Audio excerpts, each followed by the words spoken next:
Hiqeni këtë pajisje nga priza para se të flini, po harxhon shumë energji.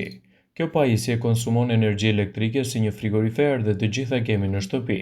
Kur mendoni për gjëra që konsumojnë shumë energji elektrike në shtëpinë tuaj, me siguri nuk mendoni për një ruter modest interneti, por nëse e lini të ndezur gjatë gjithë ditës, do të konsumojë energji si një frigorifer i madh.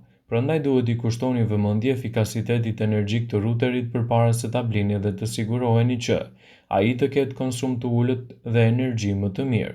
Agjencia Federale Gjermane për Mbrojtjen e Mjedisit pohoi se është veçanërisht e rëndësishme nëse ruteri nuk mund të fiket sepse përdor edhe linjën telefonike. Është kështu, këshilla është të blini një ruter që të ketë mundësi të fiket dhe të mos përdorë gjithashtu shumë energji elektrike ndërkohë që ju e përdorni, ose edhe mund ta hiqni nga priza në momentet të cilën ju keni hequr edhe dorë nga përdorimi i energjisë, madje edhe internetit.